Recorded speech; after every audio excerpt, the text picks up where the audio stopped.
রবিবার আখাউড়া রোড স্থিত বর্ডার গোলচক্কর এলাকায় 17 নম্বর বুথে প্রধানমন্ত্রী নরেন্দ্র মোদীর 119তম মন কি বাত অনুষ্ঠান অনুষ্ঠিত হয়। উপস্থিত ছিলেন ত্রিপুরা প্রদেশ বিজেপি সভাপতি রাজীব ভট্টাচার্য, এলাকার বিধায়ক দীপক মজুমদার এবং যুব মোর্চার রাজ্য সভাপতি সুশান্ত দেব সহ অন্যান্যরা। রাজীব ভট্টাচার্য বলেন, আজকের ভারতবর্ষের উন্নতির পেছনে একমাত্র বিজেপি সরকারের সফলতা রয়েছে। প্রধানমন্ত্রী নরেন্দ্র মোদী গ্রাম থেকে শুরু করে শহরের সমস্ত এলাকাকে প্রধানমন্ত্রী আবাস যোজনা প্রকল্পের আওতায় এনে 4,50,000 পাকা ঘরের ব্যবস্থা করেন। চিকিৎসা ক্ষেত্রে আয়ুষ্মানের মাধ্যমে 5 লক্ষ টাকা পর্যন্ত সরকারি সাহায্যের সুবিধা করে দেন। তিনি আরো বলেন, প্রধানমন্ত্রীর একটাই লক্ষ্য সমাজের সমস্ত স্তরের মানুষের মধ্যে সংযোগ স্থাপন করা, অর্থাৎ মানুষের পাশে থেকে মানুষের জন্য কাজ করা।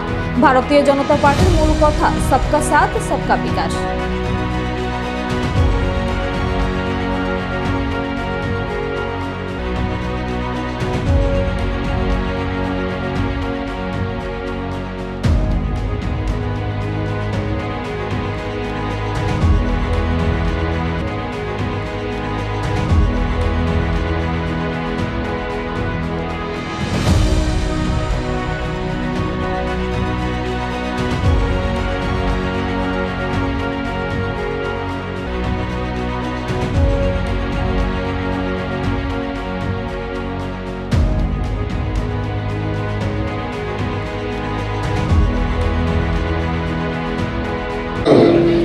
সেই নির্দেশ মোতাবেক আমাদের রাজ্যের মাননীয় মুখ্যমন্ত্রী এবং মন্ত্রী পরিষদের সকল সদস্যরা এবং বিধায়করা এবং আমাদের পার্টির সংগঠনের একটাই কাজ, সেটা হলো মানুষের জন্য কাজ করা, মানুষের পাশে থেকে মানুষকে সহযোগিতা করা।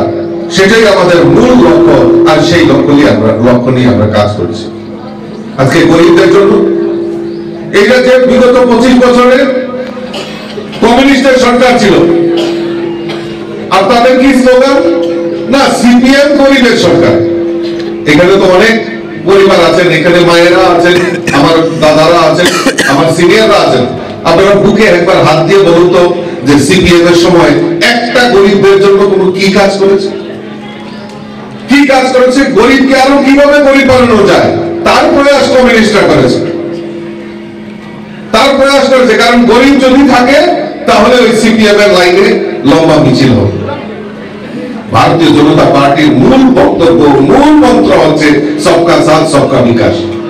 আমাদের সরকার আজকে রেশন শপের মাধ্যমে মোদিজির কারণে সে 2019-এ করোনা কাল থেকে এখন পর্যন্ত ফ্রি রেশনের ব্যবস্থা যদি করে থাকে আমাদের এই ডাবল ইঞ্জিনের সরকার, অর্থাৎ মোদিজি আমাদেরকে ফ্রি রেশনের ব্যবস্থা করে দিয়েছে।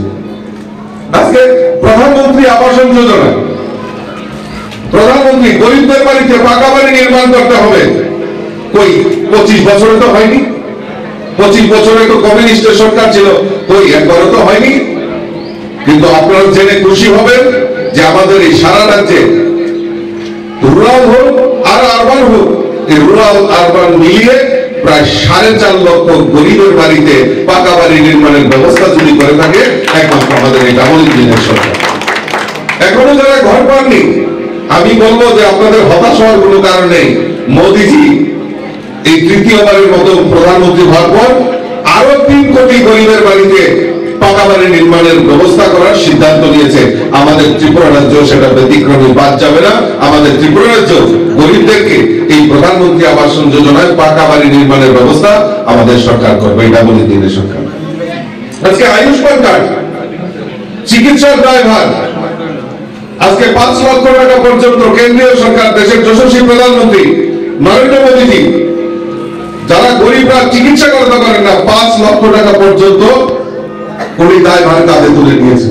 কিন্তু অত্যন্ত পরিতাপের বিষয়, 2011 সালে সেন্সাস হয়েছিল, আমাদের ত্রিপুরার যে সিপিএম এর সরকার ছিল, যারা প্রকৃত গরিব তাদেরকে বিপিএল কার্ড দেওয়া হয়নি।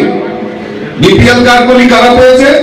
এলাকায় যাদের 2 তলা বিল্ডিং বাড়ি রয়েছে, যাদের বাড়িতে চাকরি রয়েছে, আমরা জানি এই সমস্ত বাড়ি আমাদের কাছে আইডেন্টিফাই করা আছে, তাদের বাড়িতে বিপিএল কার্ড দেওয়া হয়েছে, কিন্তু গরিবরা বিপিএল কার্ড পায়নি। দেখা যায় আয়ুষ্মান কার্ড 100% আমাদের ত্রিপুরা রাজ্যে হতে পারেনি। রাজ্যের মুখ্যমন্ত্রী দায়িত্ব নিয়েছেন যে না, আমি রাজ্যের সমস্ত মানুষকে, চাহে গরিব হোক, মধ্যবিত্ত হোক, শ্রমিক হোক, সমস্ত মানুষকে আমি মুখ্যমন্ত্রী জন আরোগ্য যোজনা 5 লক্ষ টাকা পর্যন্ত চিকিৎসার দায়ভার আমাদের রাজ্যের মুখ্যমন্ত্রী কাঁধে তুলে নিয়েছে। এই হলো সরকার। আজকে মহিলাদের সেলফ হেল্প গ্রুপের মাধ্যমে মহিলাদের স্বয়ংসম্পূর্ণ করা, আত্মনির্ভর করা, যেটা মোদীজি কিছুক্ষণ আগে আমাদের সামনে উপস্থাপন করেছেন যে আমাদের মহিলাদেরকে স্বয়ংসম্পূর্ণ করা। এবং আগামী যে মার্চ মাসে 8 মার্চ আমরা মহিলা দিবস আমরা উদযাপন করবো, মোদীজি তার উল্লেখ করেছেন। এবং মোদীজির স্বপ্ন যে আত্মনির্ভর ভারত, আর তার মধ্যে আত্মনির্ভর মহিলা। এই মহিলাদের সশক্তিকরণ করার জন্য বিভিন্ন পরিকল্পনা আমাদের দেশের যশস্বী প্রধানমন্ত্রী নিয়েছেন।